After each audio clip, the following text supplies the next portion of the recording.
Ya Rabbi bil Mustafa balligh maqasidana waghfir lana. Assalamualaikum warahmatullahi wabarakatuh. Waalaikumsalam warahmatullahi Kaum muslimin wal muslimat dimanapun Anda berada, mari bergabung pada satu kajian Sabtu pagi di Masjid Al-Mujahidin KPR Selosari. Mari kita mencas energi spiritual kita dan juga menjalin komunikasi sinergitas dengan sesama, dan juga nanti bisa menjalin bisa ngopi bareng sambil kita beramah tamah untuk meningkatkan, mengakrabkan tali silaturahim di antara kaum muslimin. Semoga dengan begitu keberadaan kita di dalam beragama makin berkualitas. Mari kita hadir setiap Sabtu pagi di Masjid Al-Mujahidin. Assalamualaikum warahmatullahi wabarakatuh. Waalaikumsalam warahmatullahi wabarakatuh.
Assalamualaikum warahmatullahi wabarakatuh.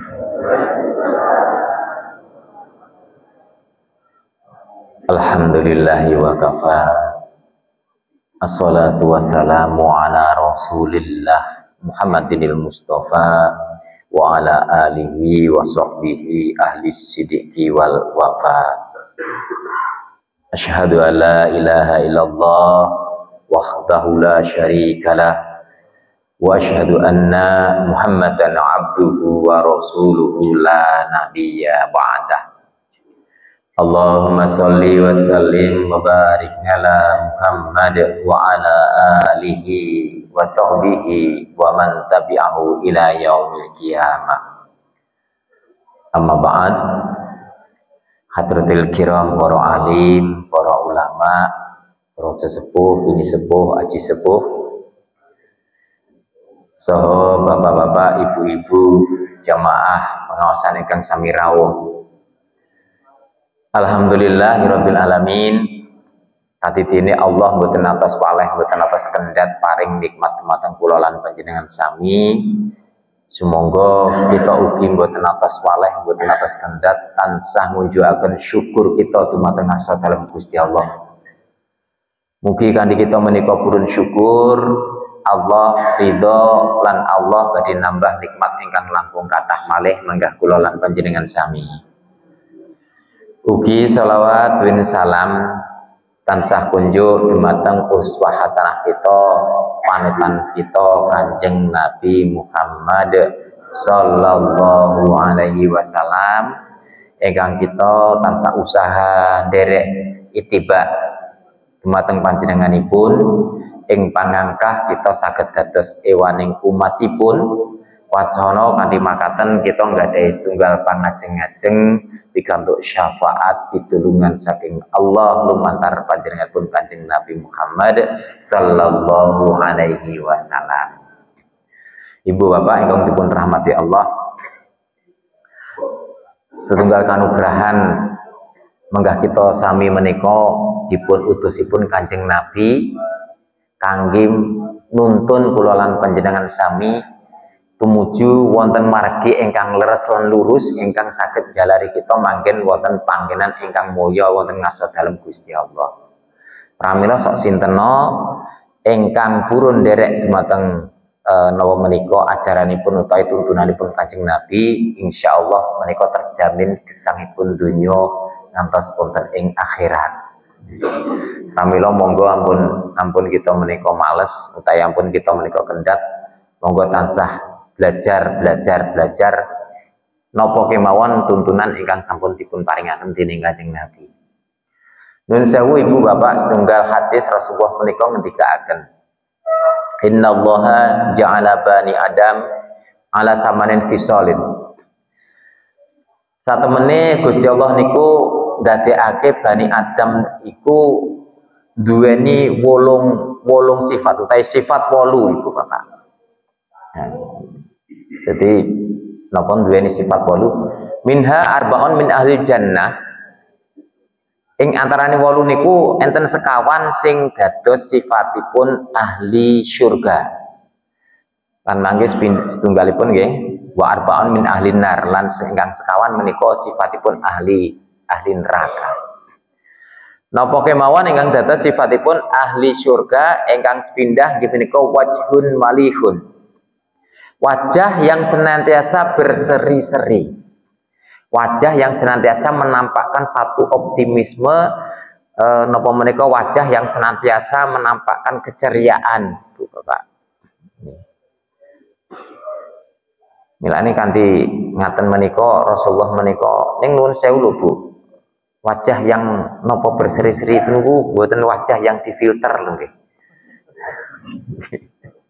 Kadang kita itu banyak nopo niku, banyak tertipu. Kalau wingi kula kaget dituduhke bagaimana perbedaan wajah yang sing asli kali sing difilter. Mbah-mbah usia 91 tahun niku terus dipun paringi nopo HP terus yang aninya difilter itu dadi ketok 19 tahun nih.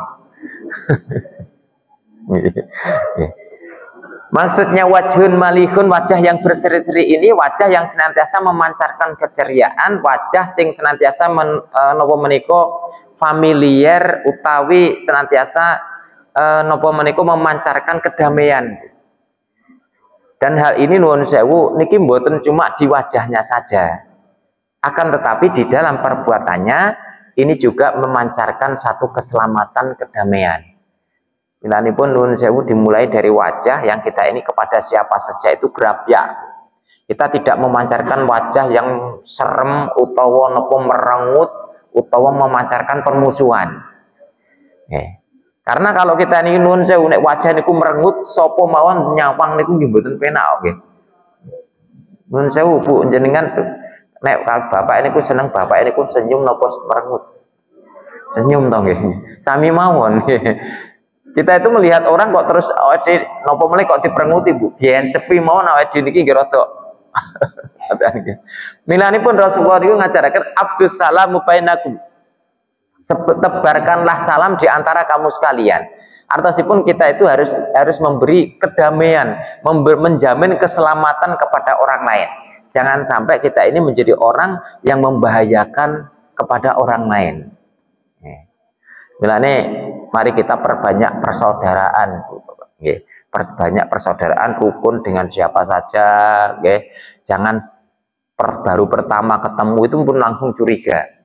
Kalau prinsipnya orang Barat itu nanamkan kepada anak-anak itu ngeten, kamu jangan mudah bergaul dengan orang asing. Jadi nek dereng dikenal, dereng anu jangan mbok nyopo mawon ndak boleh. Ini kalau orang-orang Barat itu menanamkan ke anunya gitu. Makanya nek sebelum betul-betul kenal niku mboten saged akrab. Tapi sebaliknya, mari kita ini tebarkan salam, kita napa menika jalin persaudaraan dengan siapa saja. Ini yang prinsip utama. Nah, baru nuwun sewu, kok ternyata diajak bergaul kok ora kenek, baru kita mari jaga jarak. Jaga jarak Ibu, mboten diputuskan persaudaraan nggih, tapi jaga jarak. Maksudnya jaga jarak niku pripun? Supaya kita tidak terimbas daripada keburukannya. Tapi tetap dikenali ngaten nggih, tetap dikenali. Kenapa kok kita harus jaga jarak? Kalau kita nggak jaga jarak, kita pasti akan dirugikan dengan orang-orang yang tidak bisa diajak kompromi.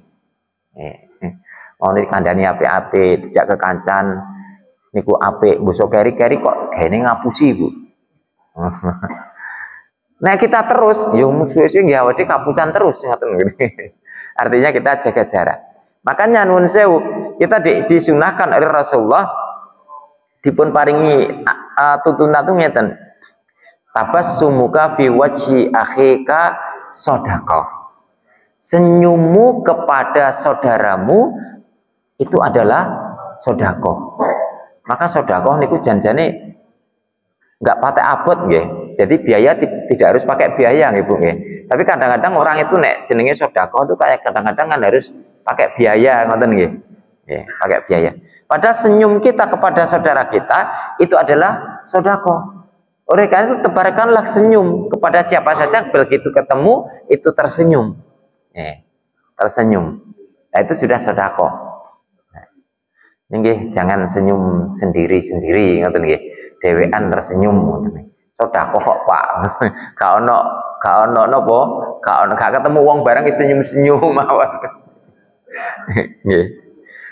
Maka nuwun sewu Ibu Bapak, ada rumus tersenyum pun pirsa nggih. Tersenyum itu ada yang tersenyum dipaksakan, ada yang tersenyum tulus, Pak.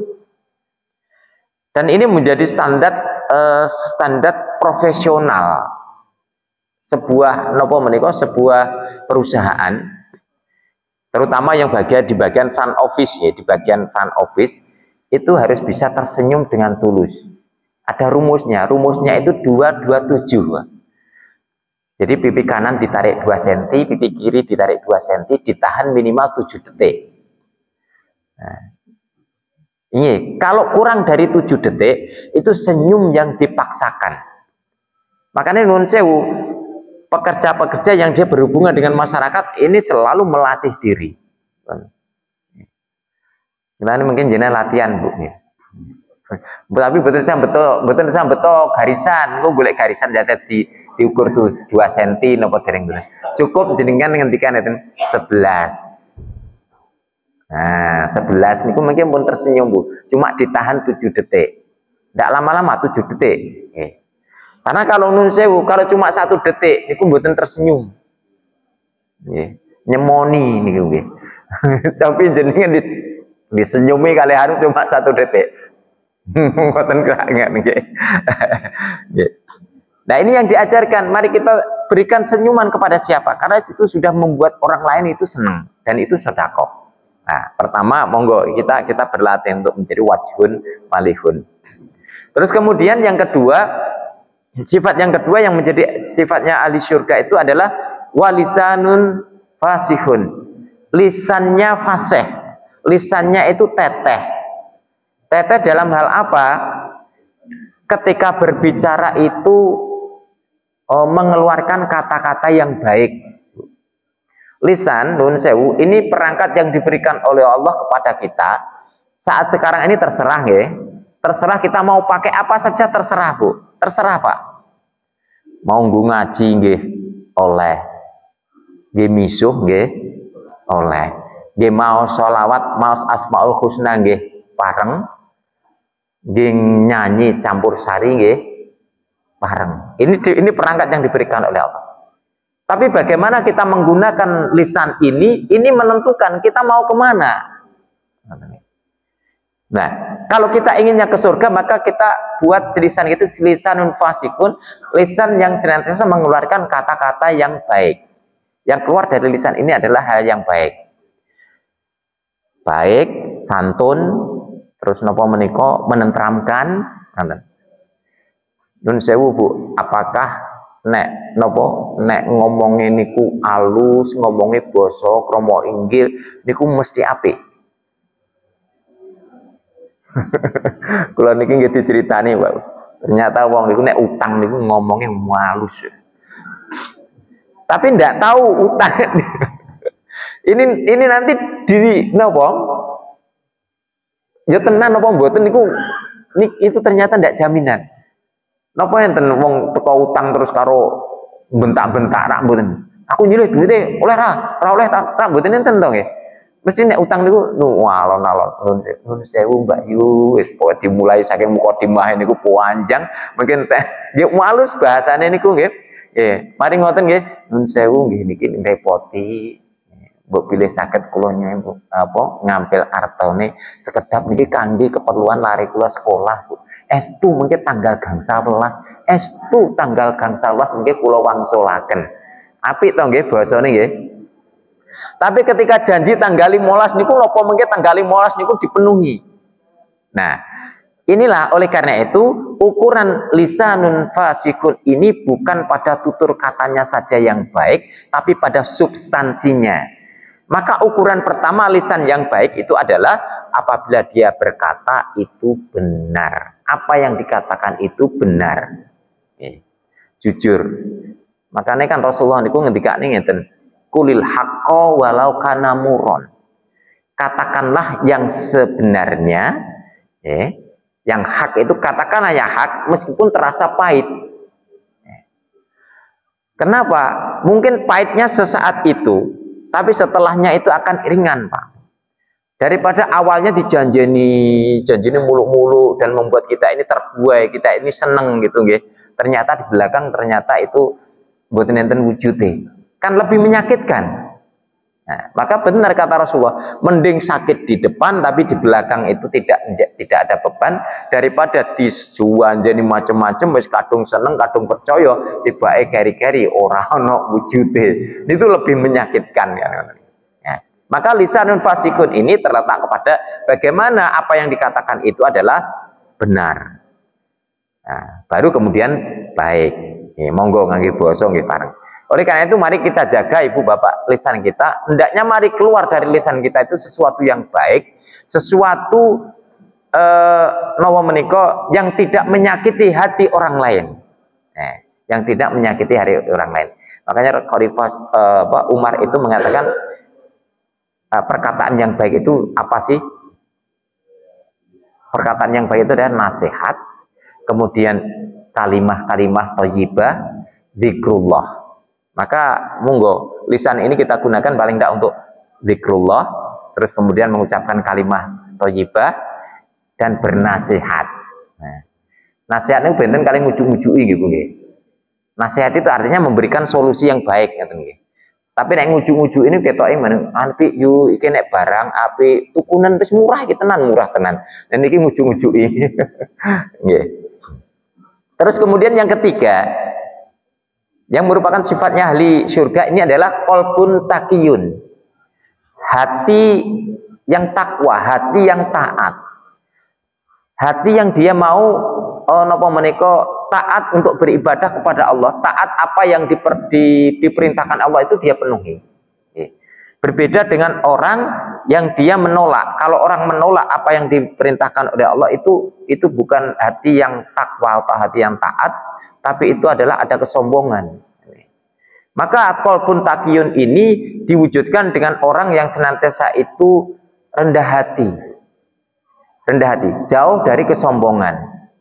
Nun sewu, saya yakin sing mau hadir di tempat seperti ini, terus kemudian mau menerima nasihat, mau menerima tausiah, itu salah satu tandanya orang yang qalbun taqiyun.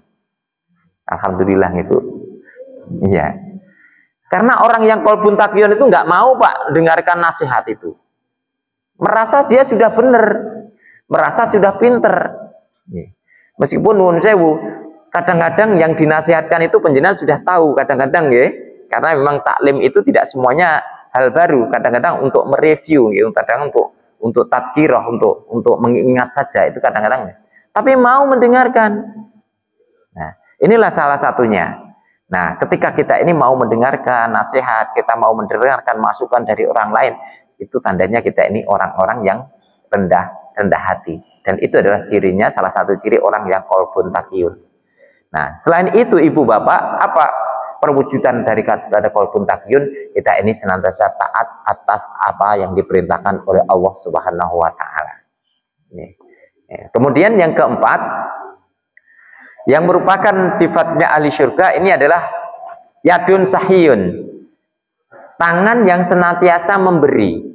Artinya orang yang bersifat atau berjiwa dermawan. Dermawan. Nun sewu, kita sering mendengar, saya juga sering sampaikan ibu. Kita ini kalau lahir itu kan tangannya gegem kan. Kalau ini putu kula lahir itu tiba-tiba tenanan, tiba-tiba tangannya gegem. Kalau kita naik kademen gitu. Itu sebenarnya pelajaran dari Allah. Ketika manusia itu lahir, dia itu membawa sifat, dia itu ingin menguasai dunia. Ingin menguasai dunia. Apapun yang bisa saya raih nanti akan saya pegang, akan saya miliki, Tapi kemudian diberi pelajaran juga oleh Allah ketika meninggal dunia, bagaimana tangan ini ternyata lepas. Dan ini adalah pelajaran bahwa seberapa kuat, seberapa banyak, seberapa ingin kita ini menggenggam dunia, ketika kita mati otomatis nanti akan dilepaskan. Nah, maka di dalam perjalanan dunia ini ibu bapak, kita akan diberi oleh Allah rizki, kita diberi harta oleh Allah, dan di situ Allah titipkan hak-hak orang lain, terutama hak-hak fakir miskin. Maka bagi orang yang paham akan hal ini, menyadari akan hal ini, senantiasa dia memberi itu kepada orang lain. Nah, yadun sahiyun, loman gitu nggih, dermawan. Jenengan tak seneng seneng datang tiang ingkang loman to nggih. Duwe tangga medhit kalih loman tak pengen loman nggih, seneng sing loman nggih. Dulur medhit kalih loman ya seneng dulur sing loman. Ngoten to. Nah, karena kita ini seneng kepada orang yang dermawan, mari kita wujudkan kita ini menjadi orang-orang juga yang dermawan. Dan itu Bu, ternyata itu mengantarkan kita kepada surganya Allah Subhanahu wa taala. Wong janji Allah itu ndak bohong kok. Ngeten Bu, semakin kita keluarkan harta kita, maka sebenarnya semakin banyak Allah itu akan perlancar rezeki kita. Nun sewu, yang namanya rezeki itu tidak harus harta benda gitu ya. Ada kalanya nun sewu, kita keluarkan harta benda kita, Allah akan kembalikan bahkan nanti berlipat, bukan saja dalam bentuk harta Ibu Bapak. Misalnya dalam bentuk kesehatan. Nun sewu, umpamanya ngeten. Allah itu kan janjinya mengembalikan harta yang kita sedekahkan, kita infakkan itu minimal kan 10 kali, bahkan sampai 700 kali ngoten nggih. Tapi jangan terus hitung-hitungan, aku ngamal 10.000 berarti aku balik 1.000, enggak.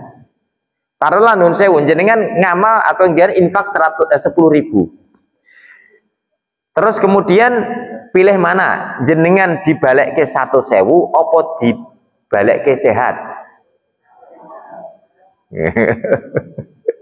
Infak 10.000, kali Gusti Allah dibalik ke oleh 1.000, gitu, 10 kali lipat, ya. Tapi jenengan diwenehi loro, periksa dokter entek 200.000. Maka kembalinya rizki ini jangan dikalkulasi terus berupa materi, ya. Nah, itu 4 yang merupakan ciri atau sifatnya ahli surga.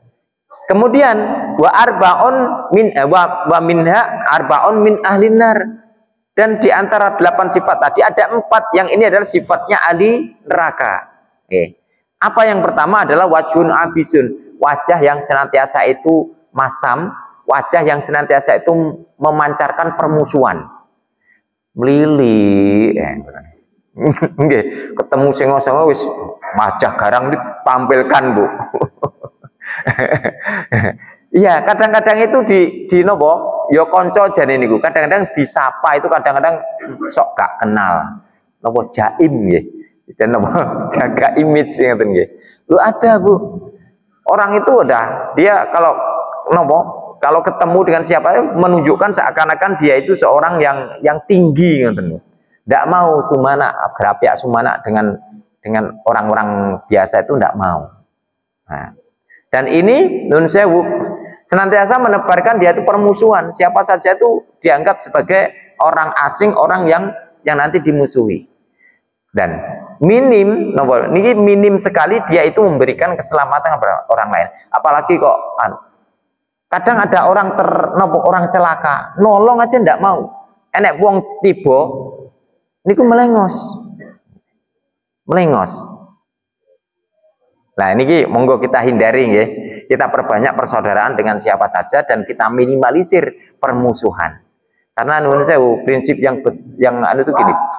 Saudara itu punya saudara 1.000 itu masih kurang. Tapi kalau kita ini punya musuh 1, itu terasa banyak. Nah, nek saged ngaten nggih. Nah, terus kemudian yang kedua, kebalikan daripada lisanun fasikun tadi, orang yang ahli neraka itu adalah lisanun fahisyun, lisan yang rusak, lisan yang senantiasa mengeluarkan kata-kata yang tidak baik. Mbuh niku misuh, mbuh niku getak, mbuh niku, yang lebih bahaya itu adalah adu domba. Jadi lisan ini dipakai untuk ngadu domba, ngomong kono, ngomong kene, mengadu domba dan menyebarkan fitnah, terus perkataannya itu tidak benar. Dan inilah sifat orang munafik. Orang munafik itu kan sifatnya 3, ya.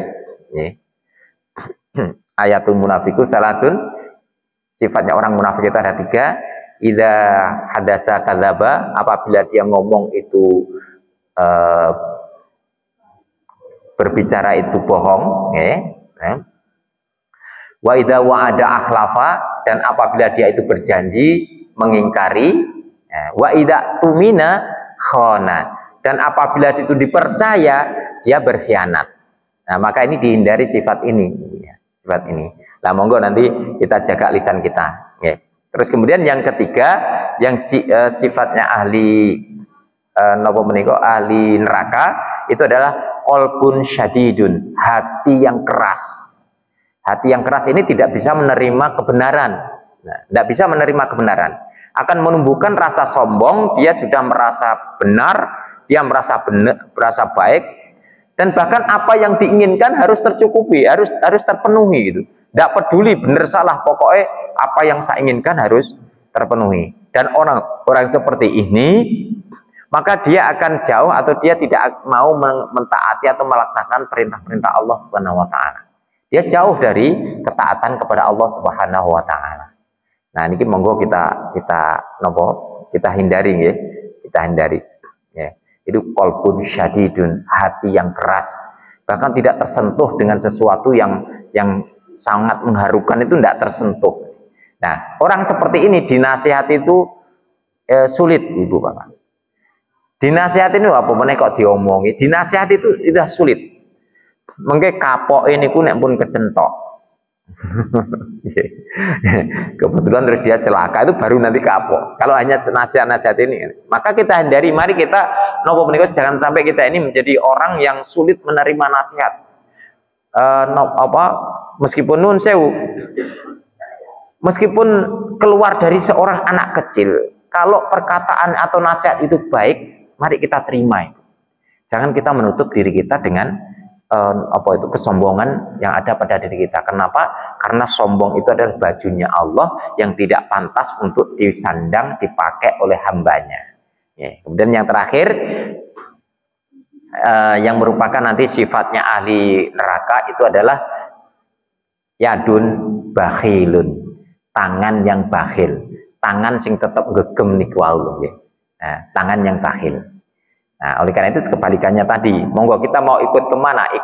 Pengen jadi yang ahli surga atau ahli neraka, itu kembali kepada diri kita masing-masing. Nah, saya teringat nun sewu. Saya pernah cerita ada seorang bernama Ali Zainul Abidin. Nah, Ali Zainul Abidin itu beliau itu bersedekah itu sampai tidak ada yang ngerti. Baru ketika beliau itu meninggal dunia, orang-orang itu baru merasakan. Yang tadinya fakir miskin itu tidak pernah kekurangan gandum, karena setiap habis jatah persediaan gandum itu di depan rumah itu sudah ada sekarung gandum. Koyok-koyok sudah ada jadwalnya gitu. Nah, suatu saat ketika Ali Zainul Abidin ini meninggal dunia, dan itu tidak ada yang tahu ketika ngirim itu. Nah, itu barulah orang-orang itu merasakan, oh ternyata yang tiap ngasih jatah gandum itu ternyata Ali Zainul Abidin. Nah, barangkali kita bisa seperti itu. Mungkin sedekah kita tidak harus berbentuk yang nyata. Mungkin kita perlu bersedekah itu dengan sembunyi-sembunyi. Nah, ibu bapak sekalian, itu ada 8 sifat yang oleh Allah dijadikan kepada diri manusia. 4-nya ahli surga, 4-nya ahli neraka. Monggo kita berusaha, kita berusaha semoga kita termasuk ke dalam orang yang memiliki 4 sifat, yang itu adalah sifat atau ciri-cirinya ahli surga. Barangkali ini ibu bapak yang bisa saya sampaikan untuk kesempatan kali ini. Kurang lebihnya mohon dimaafkan. Akhir kalam billahi taufiq wa hidayah. Wassalamualaikum warahmatullahi wabarakatuh.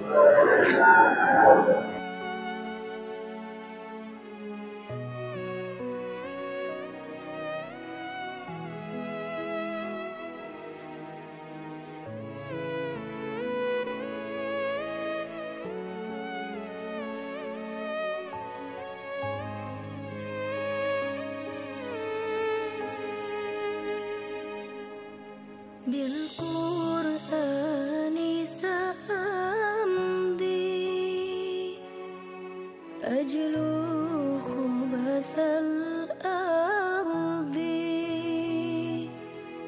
هو نفلي هو فرضي ومن الآيات سنا فيدي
بالقرآن سأمضي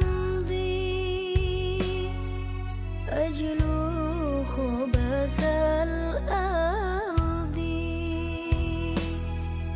هو نفلي هو فرضي ومن الآيات سنا فيدي سأعاهد يا مولا